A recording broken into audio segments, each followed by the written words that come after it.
18 जुलाई को देश में राष्ट्रपति का चुनाव होना है और इसे लेकर राजनीति चरम पर है।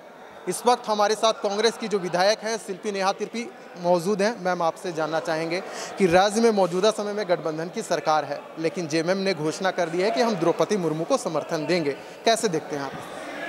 देखिए, कांग्रेस की यही खास बात है, हम में इतना सेक्युलरिज्म है कि हम एक दूसरे का जो विचार है उसको हम बिल्कुल रिस्पेक्ट करते हैं। जेएमएम ने भी कुछ सोच समझ के ही ये इतना बड़ा निर्णय लिया होगा, तो हम उनका डिसीजन को रिस्पेक्ट करते हैं।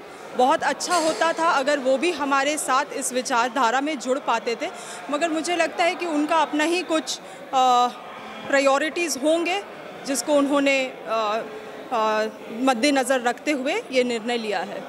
मैम, एनडीए की ओर से द्रौपदी मुर्मू को राष्ट्रपति पद का उम्मीदवार बनाया गया है। आपके पिता बंधु तिर्की आदिवासी समाज में मसीहा के तौर पर पूजे जाते हैं, आप भी विधायक हैं।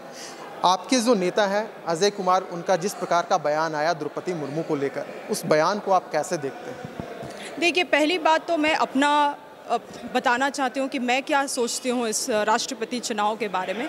राष्ट्रपति चुनाव एक तरीके से दो विचारधारा का चुनाव होता है, मगर भाजपा ने जिस तरह से लोगों को कसमकस में डाल दिया है, इसे एक आइडेंटिटी वॉर बना के, ये लोगों के लिए और लोकतंत्र के लिए बहुत ही गलत है, पहली बात।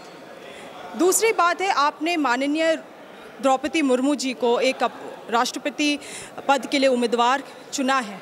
बहुत अच्छी बात है कि आप एक महिला, आदिवासी महिला को आप चुन रहे हैं, मगर आप जो पॉलिसीज़ बना रहे हैं, आप जो काम कर रहे हैं, वो कुछ भी आदिवासी के लिए नहीं है, आदिवासी के फेवर में नहीं है। तो ये एक बहुत बड़ा सवाल हम आदिवासियों के लिए अभी उठता है। आप अगर अभी आप देख लीजिए महंगाई, ये महंगाई आपके गरीब आदिवासियों के लिए तो फेवर में नहीं है। आप जो नया फॉरेस्ट राइट एक्ट ला रहे हैं, उसमें आप आदिवासियों को बेदखल कर दे रहे हैं। अब इसमें आदिवासी का कोई से नहीं होगा। आप धर्म कोड, सरना कोड को आप लागू नहीं कर रहे हैं। तो आप मुझे ये समझाइए, आप एक फिर आदिवासी महिला को क्यों आप राष्ट्रपति में पद में लाने का चाह रहे हैं? क्या आप, ऐसा तो नहीं है कि आने वाले दिनों में आप एक आदिवासी महिला के कंधों में रख के आप आदिवासी के ऊपर ही गोली चलाना चाहते हैं? एक बहुत बड़ा स्टेटमेंट है, मगर ये सोचने वाली बात है। बहुत अच्छी बात होगी कि अगर एक आदिवासी महिला इतने सर्वश्रेष्ठ पद में आती है और अगर आदिवासी के फेवर में काम होता है, मगर अगर इस चीज़ को एक वोट बैंक के लिए अगर कर रहा है भाजपा, तो ये बहुत ही गलत स्टेप है। और इसे इतना प्रेसिडेंशियल इलेक्शन को, जो एक विचारधारा का लड़ाई होने चाहिए, आप इसको एक तरीके से आइडेंटिटी का रूप दे दिए हैं। ये भाजपा का बहुत ही गलत एक स्टेप होगा, यही मैं सोच सकती हूँ। मैम, भारतीय जनता पार्टी के जो भी नेता हैं, उनका कहना है कि लंबे समय तक देश में कांग्रेस ने शासन किया और आदिवासियों को हमेशा छलने का काम किया। आज हमारी सत्ता है और हम आदिवासियों को उनका हक और अधिकार दिलाने का काम कर रहे हैं। कैसे देखते हैं इस पूरी प्रक्रिया को? पहली बात, कांग्रेस ने हमेशा से आदिवासी के हित में काम किया है। जो स्वतंत्रता का संग्राम था वो कांग्रेस का था। आप भाजपा कहाँ थी उस वक्त? बीजेपी तो थी ही नहीं। जो लड़ाई लड़ा वो हम कांग्रेस, हमारे पूर्वजों ने, कांग्रेस के पूर्वज ने लड़ा। झारखंड में शुरू से ही अगर आप देखिए तो यहाँ पे कांग्रेस का ही पकड़ था। लोग कांग्रेस के, महात्मा गांधी जी की विचारधारा से टाना भगत है, आदिवासियाँ हैं, वो जुड़ते हैं इस चीज़ से। कभी भाजपा का कोई रोल नहीं था। जो भी पेशा कानून जो आया है वो कांग्रेस का देन है। जो लैंड प्रोटेक्शन एक्ट है, सारा ये कांग्रेस का देन है। आपने क्या किया आदिवासियों के लिए? कुछ भी नहीं किया है।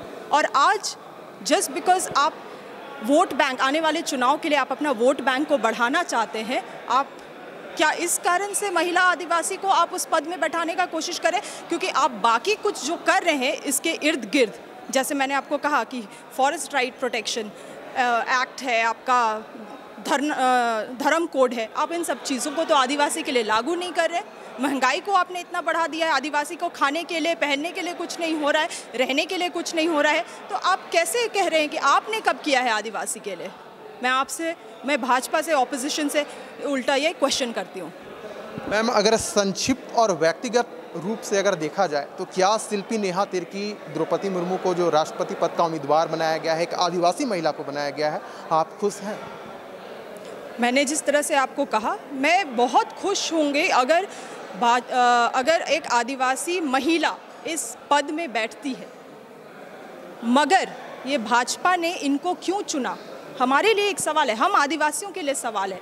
आप हमारे लिए कुछ भी, हमारे फेवर में आप कुछ भी पॉलिसीज़ नहीं बना रहे हैं। जिस पॉलिसीज़ के लिए हम रिक्वेस्ट भी कर रहे हैं, उसको भी आप बेदखल कर दे रहे हैं।